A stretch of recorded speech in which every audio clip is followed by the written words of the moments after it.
po yung malaking kalokohan ng tripartism na pinag-uusapan po natin ngayon? Much has been said, Mr. Chair, about the refutations against what has been raised, what have been raised by our partners in the business. Ulit-ulit na lang po yan, Mr. Chair. Inflation, unemployment, etc., etc. The same arguments so na ginamit noon, yun pa rin ang ginagamit hanggang ngayon. Gusto ko lang po balikan, Mr. Chair, before may ilang katanungan po sa ating mga kasama. In 1951, the national or the minimum wage law was passed.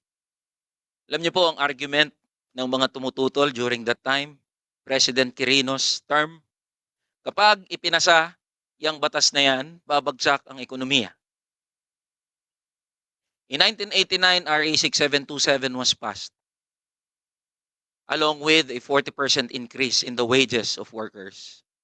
Those who oppose that bill, or those who oppose the legislated wage increase, use the same argument, Mr. Chair. Kapag itinaas ang sahod ng mga manggagawa, this was in 1989, kapag itinaas ang sahod ng mga manggagawa, babagsak ang ekonomiya. Mag-aapat na dekada na po, Mr. Chair.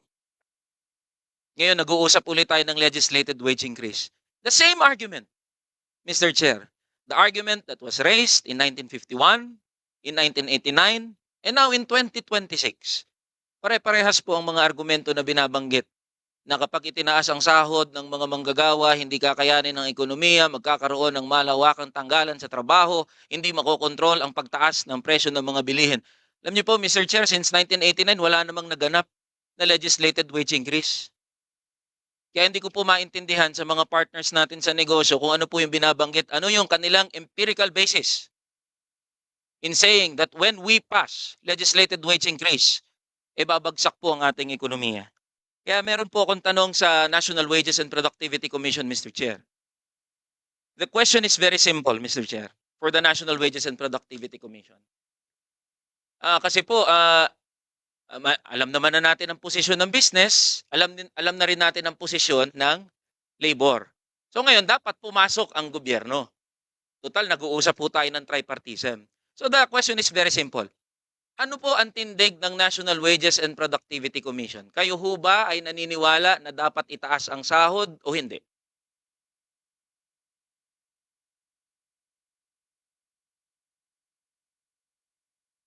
Good morning po again. Mr. Chair, ang NWPC po, we don't take position. Our mandate is to provide you with technical inputs and it's up to the Congress to appreciate those inputs. So, Thank you po. playing safe po ang NWPC. The question is answerable by yes or no po. Umiiwas po ang NWPC at DOLE. The question is simple and direct.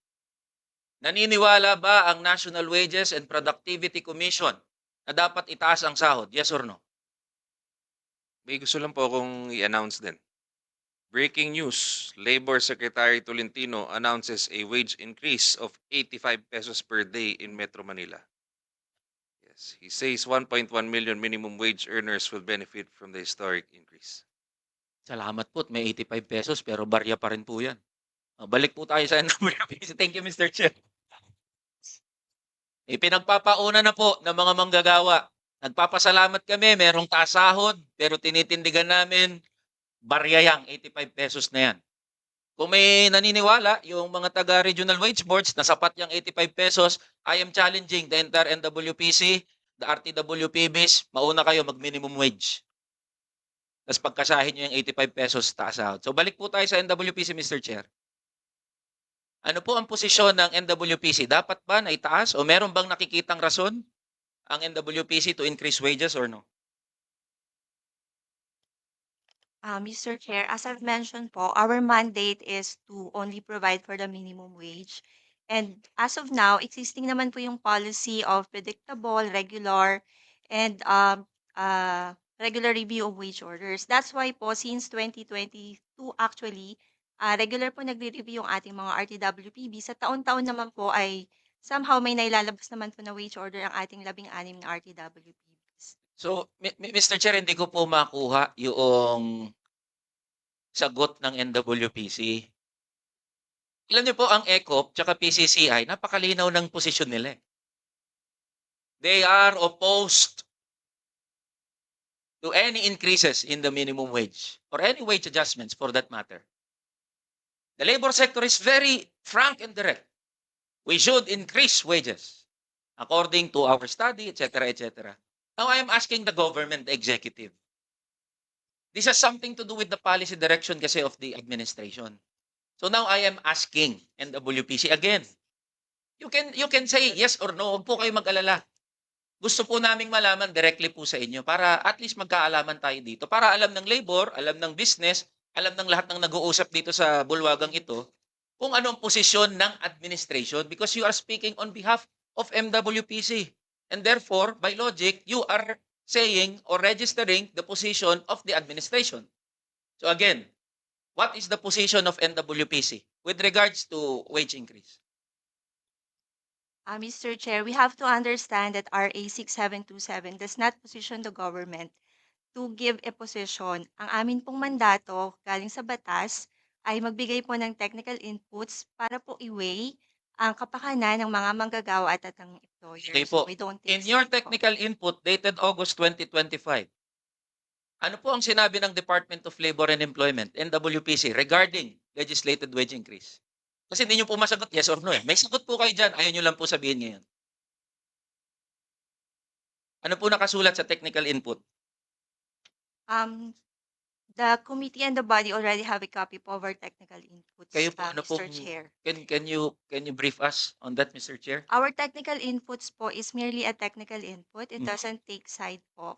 We recognize that an increase, especially if it's a natural minimum wage, would ease primarily the administration kasi meron na lang isang minimum wage. However, it has some effects, of course, to our macroeconomics. So yun po ang diniscuss namin doon exhaustively. And it's not actually our position. We only cited studies po locally by the academe, by the economist, even international studies. We have that there in our position paper. Ayun, That salamat. would be all po, Mr. Chair. Salamat po, Mr. Chair. So alam nyo po, dun sa technical input nyo, kahit po paikot-ikutin nyo, ang posisyon po ng National Wages and Productivity Commission is to oppose. Pwede nyo naman po sabihin yan eh. No other than your executive director. Director Criselda C has already said that in the lead committee hearing. What is the position of NWPC? They do not find any urgent and reasonable ground to increase or to adjust wages. So, yun po.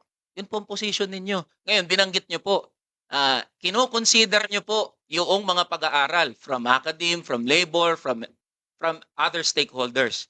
You have heard, ma'am, you have heard po, Mr. Chair, the position of the labor. Nilatag na po doon. Ang ganda po ng presentation ni Mr. Sani Africa na dapat merong makatwirang batayan para itaas ho ang sahod. So now, I am asking you po, given that we have a lot of related literature, studies pertaining to wage increases, ano ngayon po ang posisyon ng National Wages and Productivity Commission? Nasasabihin nyo po, hindi po kayo nagsaside. Yan po yung malaking kalokohan ng tripartism na pinag-uusapan po natin ngayon. Alam niyo po kung bakit? The mere fact that you are not making your position publicly is you are already siding with the businesses. You cannot even say, dapat itaas sahod ng manggagawa. Lumabas lang po kayo ng opisina ninyo, magtanong kayo ng mga manggagawa, lahat po silang sasabihin, dapat po itaas ang sahod ng mga manggagawa. Sabi niyo po, pinagbabatayan niyo yung mga pag-aaral, no other than the National Concern Survey. Past 2 National Concern Survey. Top 1, top 2, top 3, up to top 4.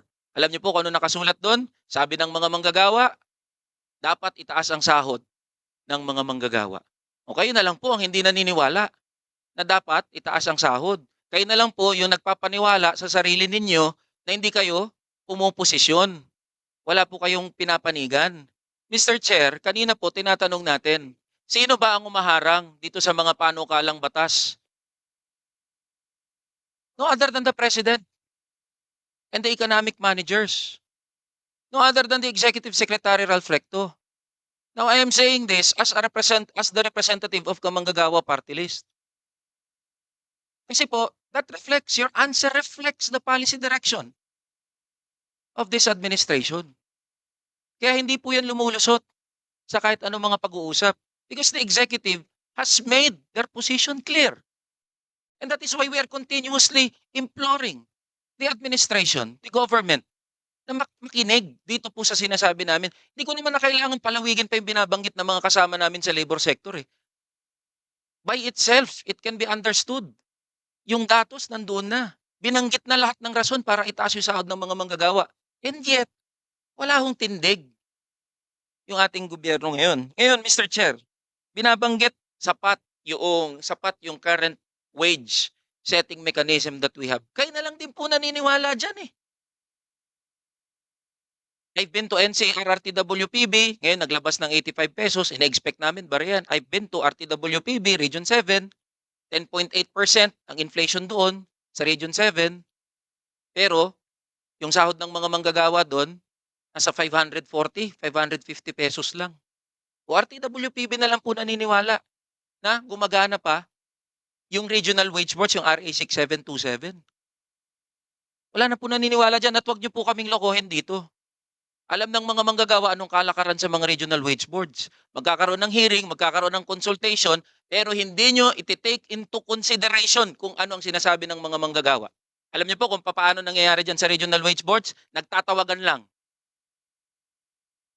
Kasi kung totoo na nakikinig yung regional wage boards natin sa inaeng at mga posisyon ng mga manggagawa, dapat malinaw din ang kanilang tindig pagdating sa taas sahod. Kasi ang binabanggit namin dito, datos, siyensya. O ngayon, yung regional wage boards natin hindi nag-act, hindi tumutugon sa pangangailangan ng mga manggagawa. We will say, ang isa sa mga criteria of adjusting minimum wages is the demand of workers for living wages. It is enshrined in our Constitution, 1987 Constitution. Karapatan ng bawat manggagawa ang sahod na kayang bumuhay ng kanyang pamilya. So Mr. Chair, ang binabanggit ko po dito at binibigyang diin ko po dito, binabanggit ng ating mga partners, gumagana yung RA 6727, yung Regional Tripartite Wage and Productivity Boards. But time and again, we are saying here, outside this hall, na hindi gumagana yan. Ngayon, ang position po dyan sa ating mga kapatid sa labor, ang position po dyan ng Department of Labor and Employment and National Wages and Productivity Commission, Mr. Chair, is tinitindigan nila na gumagana. Sinabi na po ng ating kasama dito sa NWPC na gumagana yung regional wage boards natin. Some refutation, sorry po Mr. Chair if I'm taking time, some other refutations Last po. 30 seconds. Yes, Mr. Fern. Yes po Mr. Chair.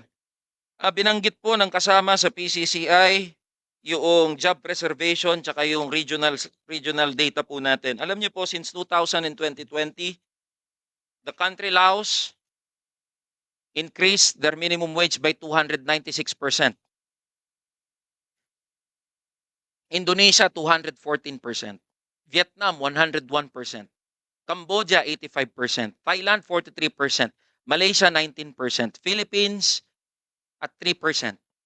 Kung sinasabi po na itataas ang sahod, mangangahulugan ito ng pagbagsak ng ekonomiya since 2000 to 2020, ito pong mga bansa na binanggit ko, hindi bumagsak ang kanilang ekonomiya.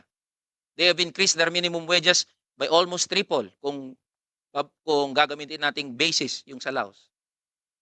Ngayon, ang binabanggit po natin, job preservation. Tama. We should preserve jobs. Tama. But this is not just about preservation of jobs. We should ask the question, what jobs are being produced or are available in the labor market? Ang mga jobs po na ito, hindi nagbabayad ng maayos, hindi kayang bumuhay ng sahod, kontraktual, nasa agency. Yan po ang mga sahod na nasa labor market po natin. Now, Mr. Chair, kaya ako po binanggit ito at kaya ako po nirerehistro ngayon dahil gaya po ng nabanggit ko, in 1951 and 1989, naharap sa parehas na tanong ng ating gobyerno.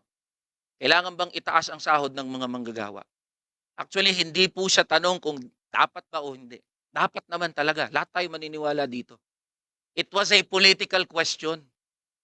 Handa ba ang gobyerno na tumindig para sa mga manggagawa? Handa ba ang gobyerno na itaas ang sahod ng mga manggagawa na bumubuhay sa ating ekonomiya? It was a political question. Now, we are addressing this challenge, Mr. Chair. We are addressing this challenge to the administration and we are thankful for the leadership of our Chair, Chair Jolo Revilla. But we are addressing this challenge to the President and to the Executive. You are 4 years in your administration, 4 years in service. Ano pa po ang inaantay ng pamahalaan? Maglupasa yung mga manggagawa sa harap ng ating mga opisina at ng mga mambabatas. Yun lang po, Mr. Chair. Kaya po tinitindigan natin, dapat ipasa na po natin itong 200 peso legislated wage increase. And we are more than open, Mr. Chair. We are more than open to discuss kung ano yung pwede pa na measures na makakatulong sa ating mga manggagawa. Yun lang po, Mr. Chair. Maraming salamat. Deputy Speaker Mendoza. Thank you, Mr. Chair. Well said, Kong. Panyera, the chairman has already mentioned that there's 85 pesos, correct? Is this one time or staggered? Can you clarify, please? The 85 pesos po for the NCR will be given po in two tranches. That would be 60 pesos for the first and 25 po for the second. Kasi, although we still think na medyo barya-barya yan, pero barya-barya talaga. Pero hulugan pala. So, in tranches, so 85 divided by, ilang tranches? Two. Oh, abogado ako yan. Magkano ba yan? 85 minus divided by 2. 42. Thank you. Ah, no, Chair, In the interest of time, thank you, thank you. may we now on app? Mr. Chair, Oh, just a yes, very yes. brief manifestation. Talaga po nakakabahala itong binalita sa atin na ito palang 85 pesos ay hulugan pa, drop, patak-patak. So, I just want to underscore, Mr. Chair, na while this has been announced today, huwag naman pong gamiting argumento ito laban dito sa mga panukalang batas na nakahain sa komiting ito ngayon for the national minimum wage increase. Yes, this is a good step, but this is just a first step, a necessary first step. This must be bolstered by a legislated wage hike to fully allow our workers to survive the onslaught of price increases. Kung ito pong 85 pesos na dalawang patak pala, dalawang hulog, can be granted to workers here in Metro Manila, the same should be granted to all workers across all regions. Tandaan po natin, hindi lamang sa Metro Manila nalulunod ang ating mga manggagawa sa mataas na presyo.